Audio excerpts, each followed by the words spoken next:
Assalamualaikum warahmatullahi wabarakatuh. Alhamdulillah alladzi anzala al-Qur'ana hudan lin-nasi wa bayyinatin minal huda wal furqan. Asyhadu an la ilaha illallah wa asyhadu anna Muhammadan abduhu wa rasuluh. Allahumma shalli wa sallim ala nabiyyina Muhammadin wa ala alihi wa ashabihi ajma'in. Amma ba'd. Jamaah salat maghrib, bapak, ibu-ibu rahimakumullah. Alhamdulillah atas rahmat dan karunia-Nya kita bisa istiqomah dalam mengamalkan ajaran Islam, baik perintahnya maupun larangannya, dan semoga dilakukan dengan ikhlas dan benar sampai akhir ajal kita, sehingga kita bisa meraih husnul khotimah yang kita idam-idamkan, yaitu meninggal dalam keadaan aktif beramal soleh atau taat kepada Allah Subhanahu wa taala. Bapak, ibu-ibu rahimakumullah, malam ini sesuai dengan flyernya kita akan membahas tentang apa itu ar-ribat. Bat itu pakai to, ar-ribat. Ar-ribat. Tok matinya, bukan tak. Nah, sebelum kita membahas, perlu tahu makna secara bahasa. Makna secara bahasa. Ini penting. Jadi harus tahu asal bahasa Arabnya artinya apa. Nanti pemahaman kita sesuai dengan pemahaman para ulama yang berdasarkan hadis Nabi. Nah, ribat ini ada asal dari robato yarbutu. Robato yarbutu itu artinya mengikat tali kekangnya kuda. Jadi kalau berhenti di perbatasan untuk menghadapi musuh, maka kudanya ditambatkan. Itu ribat robato yarbutu, artinya mengikat. Begitu dipanjangkan ditambah alif menjadi robato. Kalau tadi robato tidak ada alifnya, tidak ada matnya, robato. Begitu kita panjangkan robato yurobitu ar-riba, orangnya namanya morobitun. Itu artinya beda. Itu artinya ar-ribat itu artinya menjaga perbatasan dari serangan musuh. Robato itu menjaga serangan dari musuh. Sedangkan tadi arti dari awal mengikat tali, setelah itu berubah.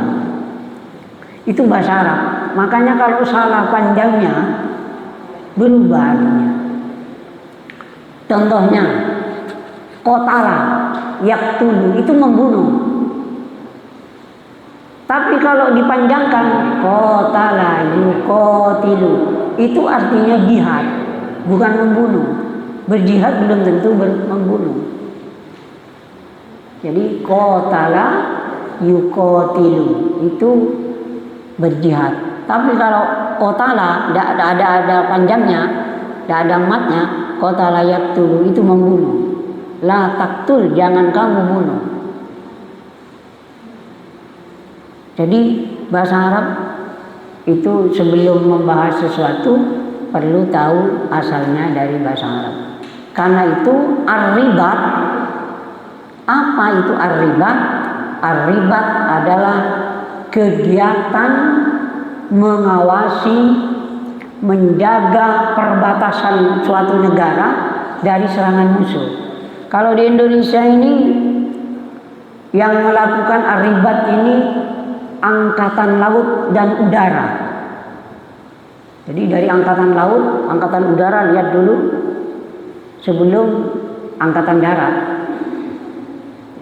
Itu dijaga. Biasanya kalau angkatan laut ini berat, menjaganya di perairan gitu ya. Itu menjaga dari pencurian ikan, menjaga dari selundupan apa itu.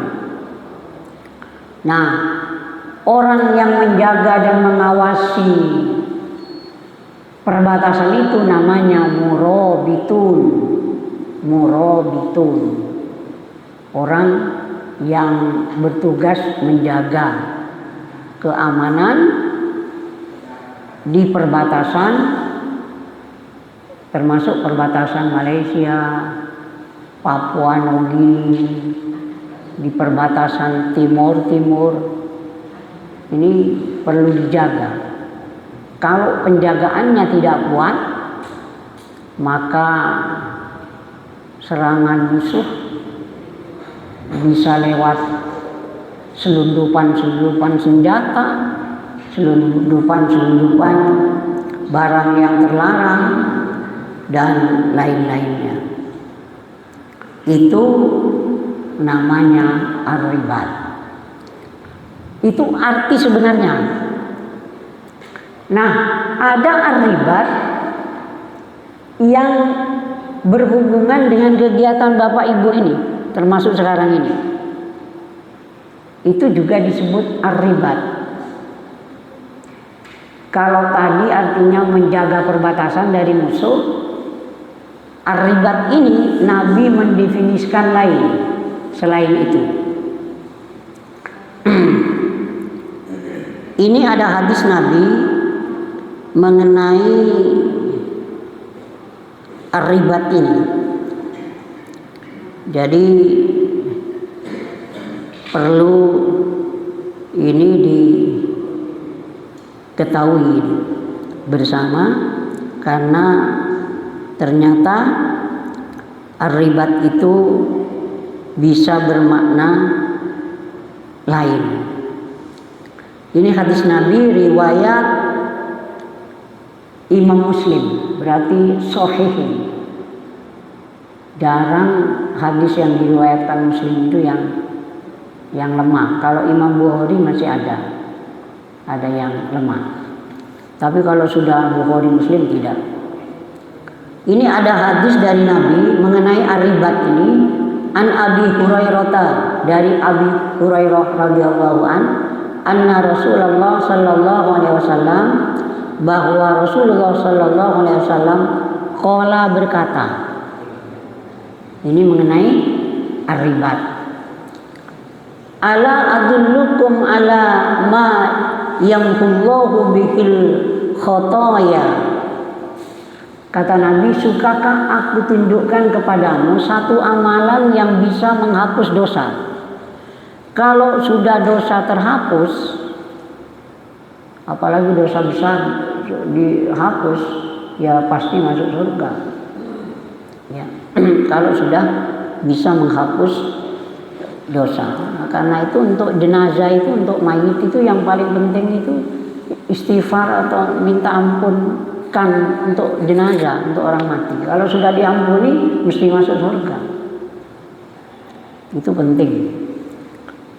Jadi, sukakah aku tunjukkan amalan yang bisa menghapus dosamu? Dosa. Yang kedua, wa yarfa'u bihi darajat, dan tidak hanya itu, bisa mengangkat derajat di dunia pun juga di akhirat nanti. Kalau sudah terangkat derajat mesti masuk surga. Apa kata sahabat? Qalu bala ya Rasulullah. Siap menerima tawaran dari Nabi agar dosanya diampuni dan diangkat derajatnya. amalan apa itu? Jadi sahabat ingin tahu. Ternyata amalannya itu 3 yang bisa disamakan pahalanya seperti menjaga perbatasan ar-ribat tadi itu pahalanya, walaupun duduk di masjid. Seperti bapak-bapak malam ini dan ibu-ibu itu akan mendapatkan pahala keutamaan ar-ribat. Nanti saya sebutkan keutamaannya apa. Keutamaannya dahsyat ar-ribat ini. Pekerjaannya kecil tapi hasilnya dahsyat. Dan hadisnya bukan lemah, hadis riwayat Muslim. Nah, ini apa amalan itu? Yang pertama, isbabul wudu'a 'alal makarih, yaitu menyempurnakan wudu, membaguskan wudu ketika kondisi tidak nyaman, seperti kedinginan, rasa malas, greges, tapi tetap menyempurnakan wudunya walaupun kondisi tidak nyaman. Nah, ini kan pekerjaan, sebenarnya pekerjaan gampang, tapi pahalanya besar. Tuh aku kok ngantuk, males mau wudu untuk sholat isya, untuk sholat tahajud, lalu dipaksakan. Itu termasuk murabitun, orang yang menjaga perbatasan pahalanya. Nanti pahalanya orang yang jaga perbatasan itu bagaimana? Insya Allah saya jelaskan. Itu gampang atau tidak ini? Berwudu yang sempurna, artinya memaksakan diri untuk berwudu walaupun dingin, kecuali kalau sakit tayamum, ya tidak boleh dipaksakan. Umpamanya kalau berwudu kemudian coba dulu pakai air kakinya, kalau banyak pakai air kok greges gini, jangan diteruskan. Oh, berarti masuk angin. Jadi tetap agama tidak memaksakan sampai katakanlah membuat sakit. Amalan yang kedua, ini pun juga gampang, tidak terlalu berat dan tidak memerlukan biaya yang besar seperti bapak-bapak ke masjid ini, yaitu waqatratul khuta ilal masjid, memperbanyak langkah ke masjid. Sulit apa enggak ini? Sudah dilakukan ini dengan bapak-bapak ini. Jadi mendapatkan gelar murabitun, memperbanyak langkah ke masjid. Berarti apa? Rajin ke masjid. Termasuk ibu-ibu, rajin ke masjid, memperbanyak langkah itu rajin ke masjid. Ada sahabat dulu rumahnya jauh, kemudian disarankan oleh temannya, sampean kadon niku pindah mari cedek masjid kan enak. Itu ya, itu saran yang kan bagus itu dan enak. Oh, masuk rumahnya selatan mana, Wono Asia atau mana itu, cedek nang masjid aja kan lebih enak. Apa jawabannya? Enggak, saya ingin rumah jauh dari masjid biar memperbanyak langkah. Menerapkan yang ini. Sepeda motor langkahnya biar malaikat yang menghitung, tidak usah ngitung sendiri. Yang jelas yang makin jauh makin besar pahalanya. Tapi kalau rumahnya seperti Ustadz Mahmud sudah dekat, tidak usah dipindah jauh. Iya, yang penting istiqomah. Jadi tetap walaupun dekat, jangan sampai pindah jauh, dan kalau jauh tidak usah dipindah dekat. Ya, sesuai dengan kemampuannya. Itu memperbanyak langkah ke masjid, maksudnya rajin sholat jamaah ke masjid. Dekat tapi jarang ke masjid.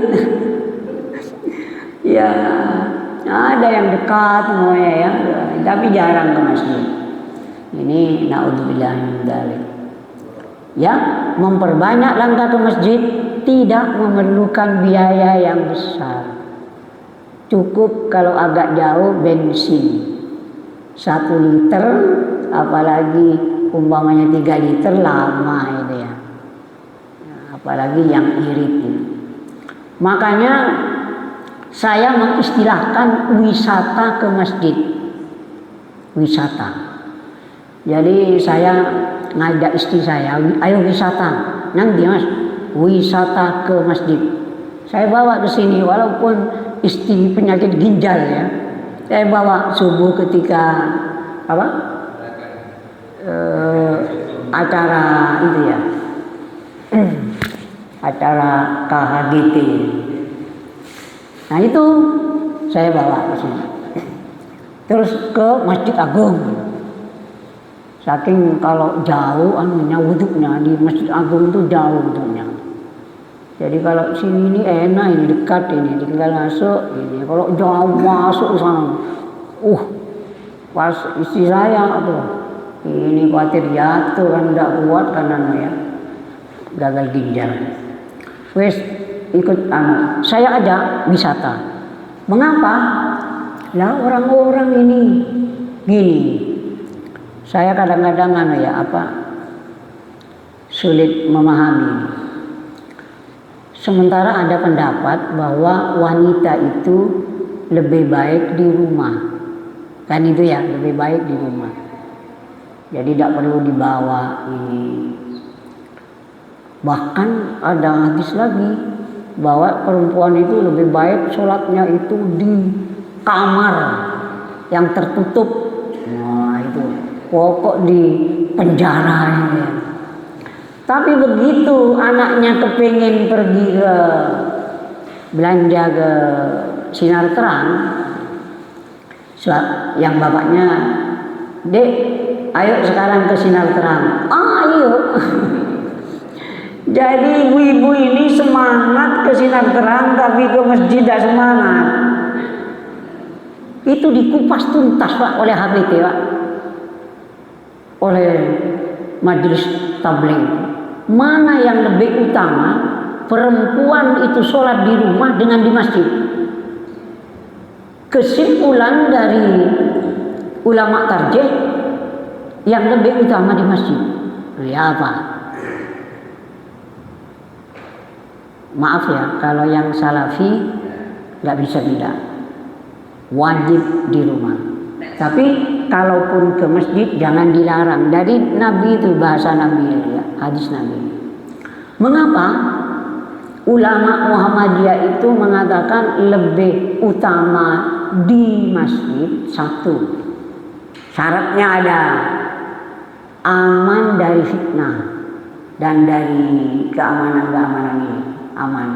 Sekarang aman kok, ya aman. Yang kedua, di masjid ada disediakan untuk wanita. Kalau tidak disediakan, tidak cukup, tidak perlu. Kalau ini ada ini. Ada masjid yang tidak ada untuk wanita di Masjid Al-Aqrab. Tadi saya Jumatan, tidak ada yang perempuan.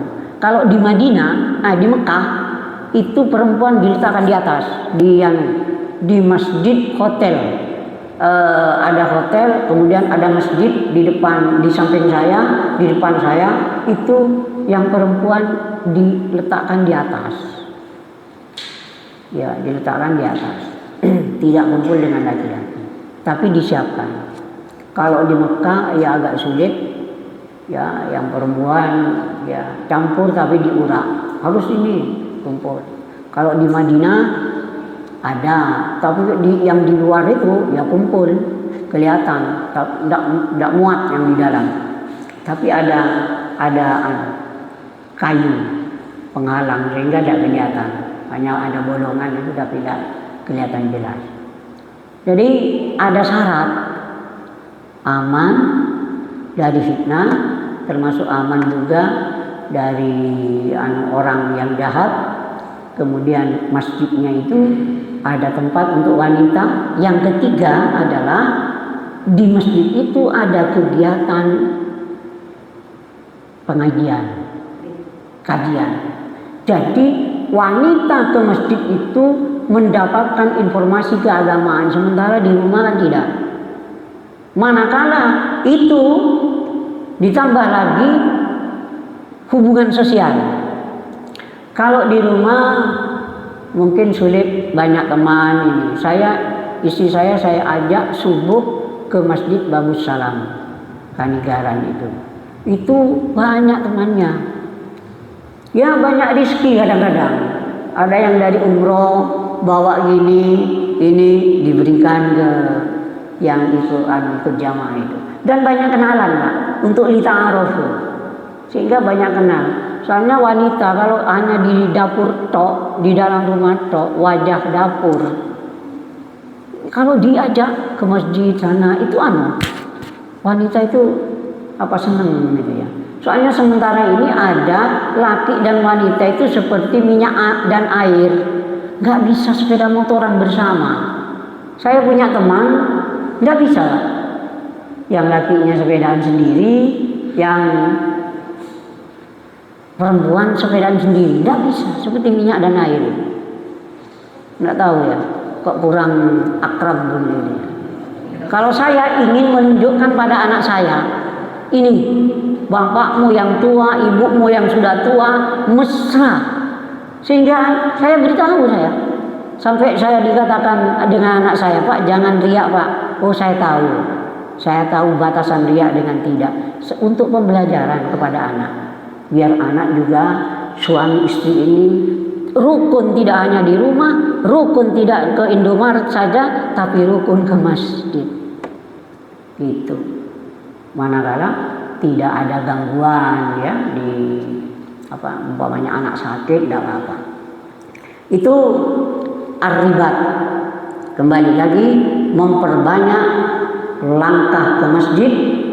Dan yang ketiga, ini yang ketiga hanya berlaku untuk sholat maghrib, walaupun tidak disebutkan ini. Yaitu yang ketiga adalah wantidorus sholati ba'das sholat, fadzalikum ar-ribat, yaitu menunggu sholat setelah sholat maghrib ini.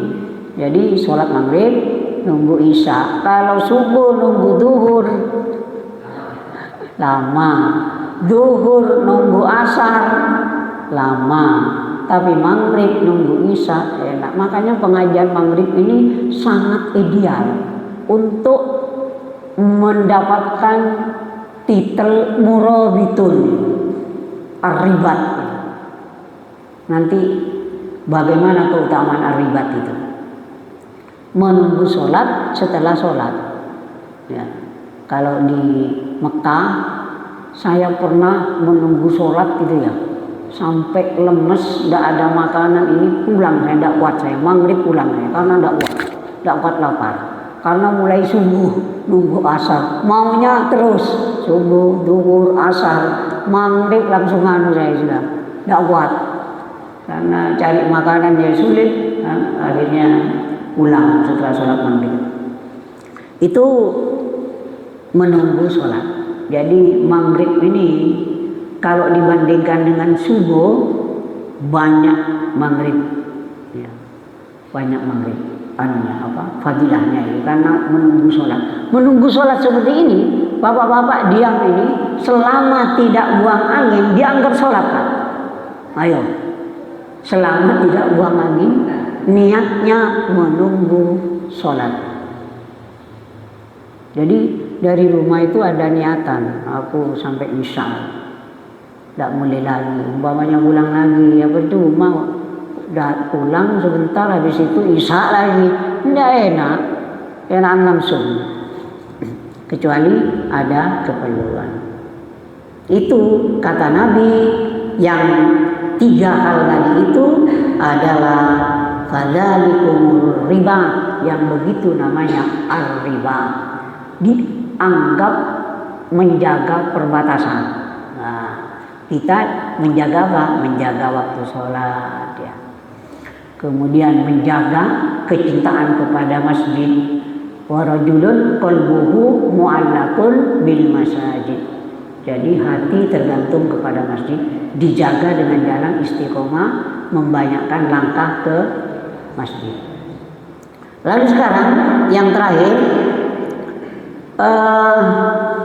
masalah keutamaan dari ar-ribat ini, keutamaannya. Apa keutamaannya ini? Ini hadis riwayat Imam Al-Bukhari dan Muslim, muttafaqun alaih.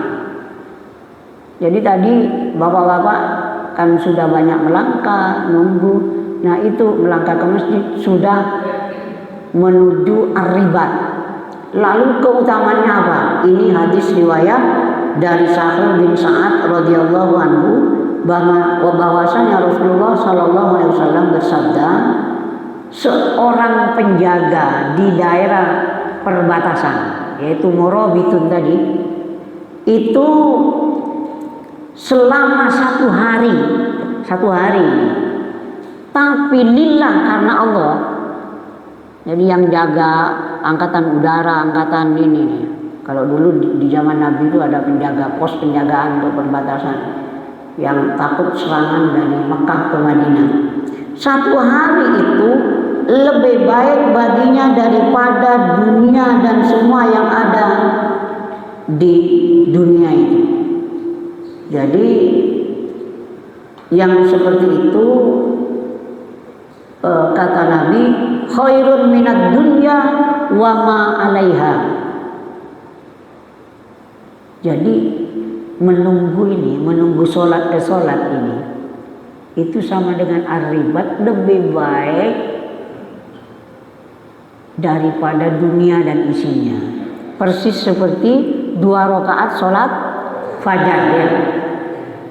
Rakaat al-fajr itu khairun minad dunya dan wa ma fihi, dan di dalamnya. Itu sama.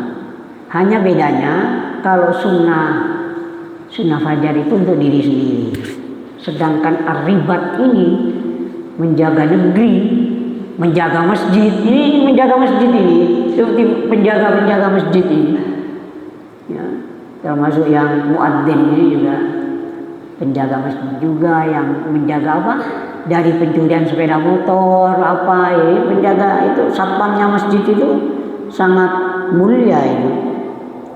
Jadi satu hari melakukan ar-ribat seperti jenengan malam ini itu lebih baik dibandingkan dunia dan seisinya. Ya apa? Sulit kan ya? Ini hadis Nabi muttafaqun alaih, bukan buatan ini. Kemudian apabila yang kedua ini waruhatu ya, biruhal abdu fi sabilillah, ini termasuk juga awil mudwa khairun minad dunya wa ma 'alaiha. Ada lagi, yaitu apabila seseorang keluar rumah tujuannya tidak lain untuk berjihad fi sabilillah, waktu pagi maupun sore adalah lebih baik dari dunia dan seisinya. Jadi umpamanya kita keluar rumah untuk berdakwah, keluar rumah untuk berjihad lah, kecil-kecilan untuk dakwah dan untuk sosial dan lain-lain, itu lebih baik dari dunia dan seisinya. Sehingga apa? Tidak percuma pergi ke masjid, memakmurkan masjid. Kemudian juga tidak percuma apabila kita berjihad untuk lillahi kalimatillah, untuk mendirikan agama Allah, walaupun yang sederhana lewat kajian-kajian Islam. Ini fisabilillah juga, dia fisabilillah, dakwah semampunya mengatasi kemiskinan sosial dan lain-lain. Ini ar-ribat.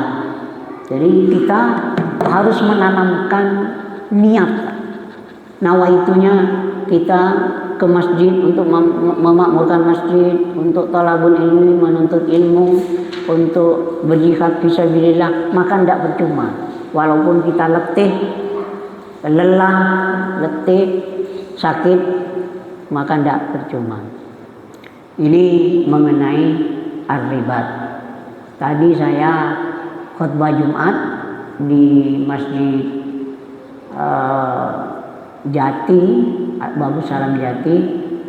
Judulnya adalah menyambut bulan Ramadan dengan iman dan ilmu.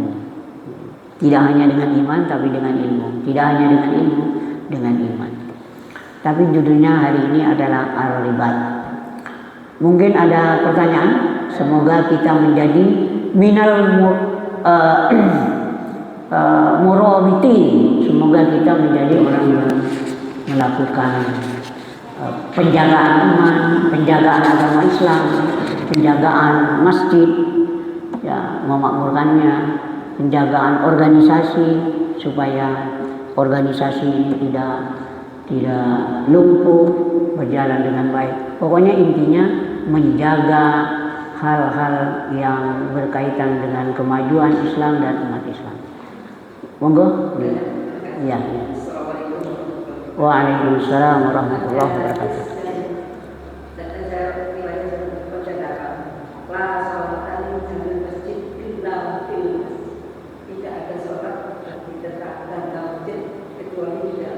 Oh iya.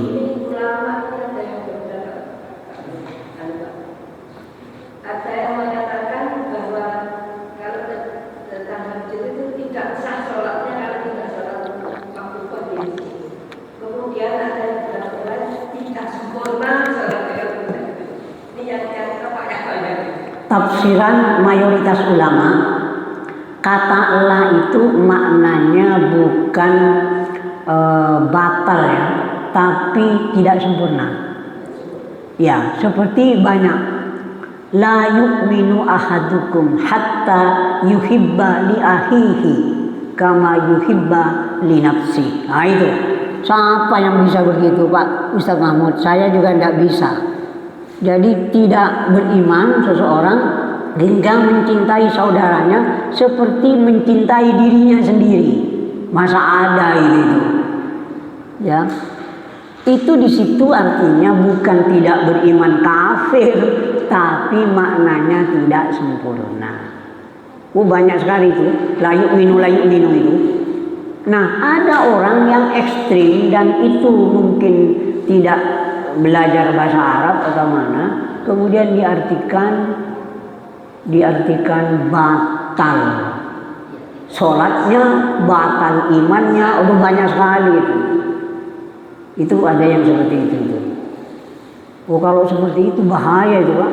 Kalau Allah diterjemahkan membatalkan itu, tidak sholat. Padahal kita sholat di Muhammadiyah, sholat jamaah itu hukumnya tetap sunnah muakkadah. Karena kata-kata berpahala 27 ini dan tidak membatalkan sholatnya. Makanya Nabi sholat yang di pasar, sholat yang di sini dengan di masjid, ini bedanya 25 rakaat. Artinya apa? Sholat di pasar pun juga sah. Itu itu. Kalau mengatakan tidak sah perlu belajar lagi.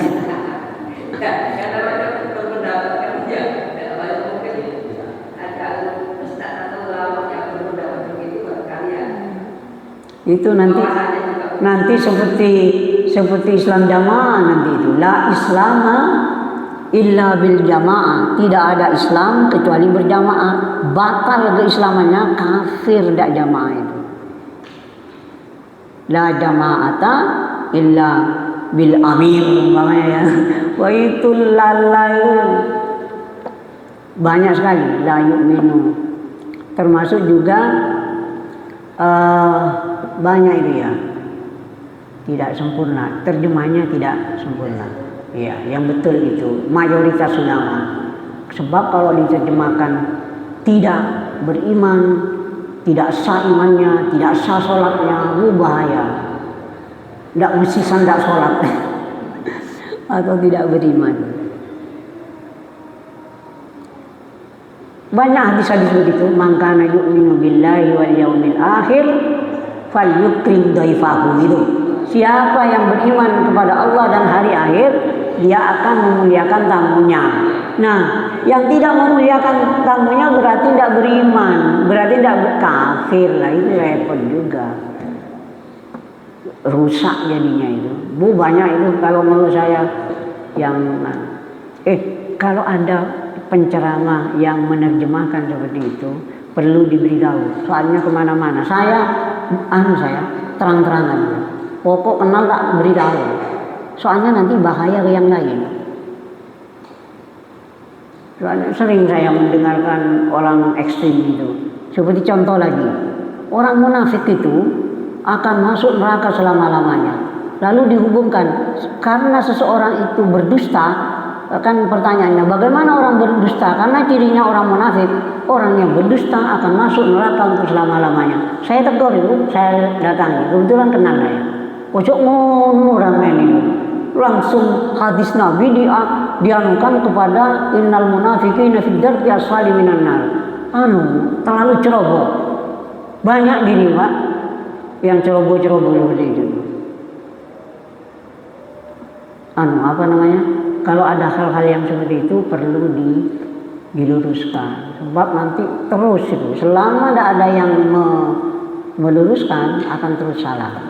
Jadi yang merasa umpamanya kita diberi masukan itu harusnya berterima kasih Pak, daripada nanti keliru. Tidak apa-apa. Seperti contoh Pak Mas Saifuddin itu ya. Itu dengan saya langsung saya telepon itu. Sampean jangan gelo, itu masukan bagus. Tidak usah, kan ini satu grup. Jangan putus asa. Akhirnya saya beritahu salahnya di sini, perbaiki ini dan ini. Dan saya kirimi tentang tajwid itu. Jadi jangan jangan a priori dan memusuhi orang yang hanya etika tetap, jangan sampai di muka umum. 4 mata, japri itu lebih bagus. Itu aja. Ada pertanyaan lagi?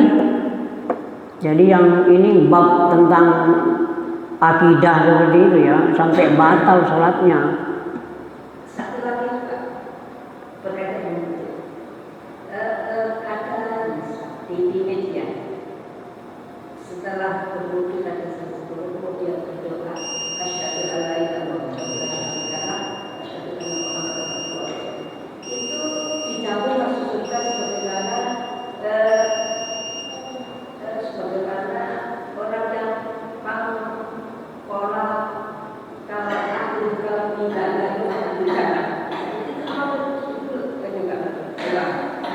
orang yang berdoa setelah wudu Allah berdoa seperti tadi itu dijawab maksudnya sebagaimana dia di akhir ucapannya hadisnya riwayat siapa itu? Iya pendapat ya. Artinya kunci masuk surga itu ya setelah itu sama dengan tadi kan memang ada keutamanya. Habis adzan, kemudian habis berwudu itu ada keutamaan doa seperti itu. Selama ada dalilnya ya. Yang tidak ada dalilnya buat-buat sendiri walaupun masuk surga, tapi riwayat siapa itu perlu dijelaskan. Jadi tetap ada keutamaannya orang yang berdoa setelah berwudu maupun juga adzan. Saya kira ini sudah bunyi, mudah-mudahan ada guna dan manfaatnya. Subhanakallahumma wa bihamdika asyhadu an la ilaha illa anta astaghfiruka wa atubu ilaik. Assalamualaikum warahmatullahi wabarakatuh.